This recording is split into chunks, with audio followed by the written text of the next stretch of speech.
Hello, friends and family. Pierce Fossey here. Luc, chapitre 22, verse 54.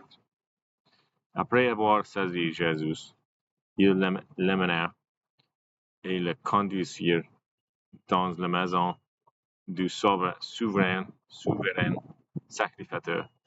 Pierre suivait de loin. Ils allumèrent du feu au milieu de la cour, et ils s'assirent. Pierre s'assit parmi eux. Un servant qui le vit assis devant le feu fixa sur lui les regards et dit: Cet homme était aussi avec lui. Mais il le nia, disant: Femme, je ne le connais pas. Peu après, un autre, l'un en vous, dit: Tu es aussi de ces gens-là.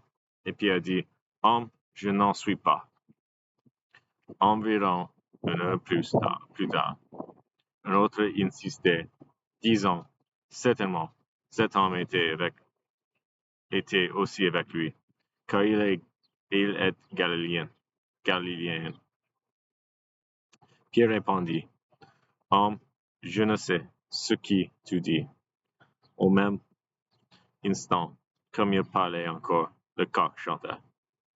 Le Seigneur s'étant retourné, regarda Pierre, et Pierre se souvint de la parole que le Seigneur lui avait dit: Avant que le coq chante, aujourd'hui, tu me renieras 3 fois.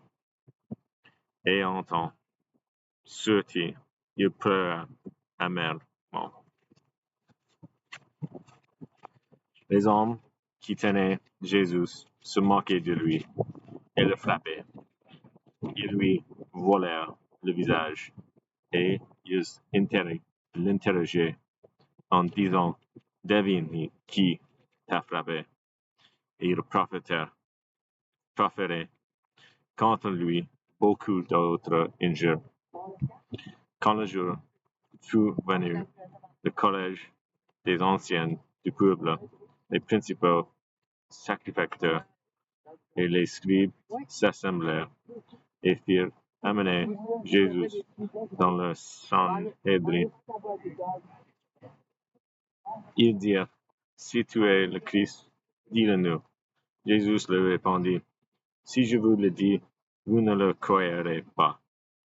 Et si je vous interroge, vous ne me répondrez pas. Désormais, le Fils de l'homme sera assis à la droite de la puissance de Dieu. Tous dirent: Tu es donc le Fils de Dieu? Et il répondit: Vous le dites, je le suis. Alors ils dirent: Qu'avons-nous encore besoin de témoignages? Nous l'avons entendu nous-mêmes de sa bouche. Chapitre 23, verset 1. Ils se levèrent tous, et ils conduisirent Jésus devant Pilate.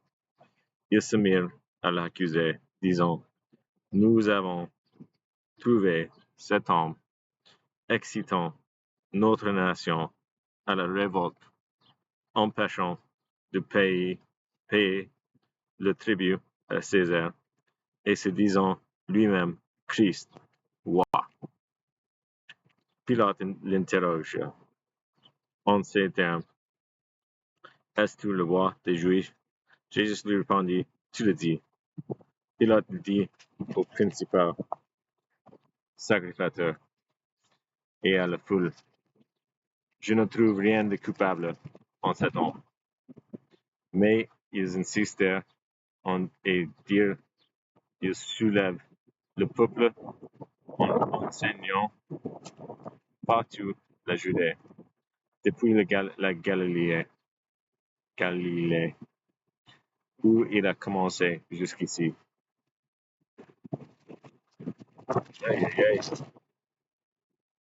Quand Pilate entendit parler de la Galilée, il demanda si cet homme était galiléen.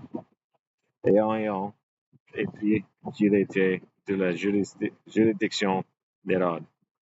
Il le renvoya à Hérode, qui se trouvait aussi à Jérusalem en ces jours-là. Lorsque Hérode vit Jésus, il en eut une grande joie, car depuis longtemps il désirait le voir à cause de ce qu'il avait entendu dire de lui, et il espérait qu'il le verrait faire quelques miracles. Il lui adressa beaucoup de questions, mais Jésus ne lui répondit rien. Les principaux sacrificateurs et les scribes étaient là, et l'accusaient avec violence. Hérode, avec ses gardes, le traita avec mépris, et après s'être moqué de lui et l'avoir revêtu d'un habit éclatant, il le renvoya à Pilate. Ce jour même, Pilate et Hérode devinrent amis d'ennemis qu'ils étaient auparavant. Chapitre 23, verset 13. Pilate ayant assemblé les principaux sacrificateurs, les magistrats et le peuple, leur dit: Vous m'avez amené cet homme comme excitant le peuple à la révolte. Et voici, je l'ai interrogé devant vous, et je ne l'ai trouvé coupable d'aucune des choses dont vous l'accusez. Hérode non plus, car il nous l'a renvoyé. Et voici, cet homme n'a rien fait qui soit digne de moi. Je le relâcherai donc après l'avoir châtié. À chaque fête, il était obligé de relâcher un prisonnier. Ils s'écrièrent tous ensemble: Fais mourir celui-ci et relâche tout nous Barabbas.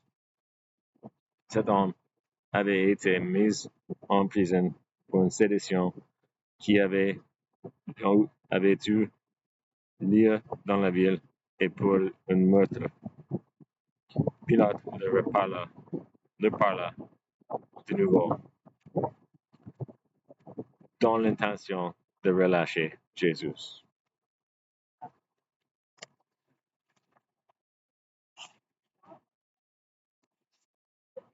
21.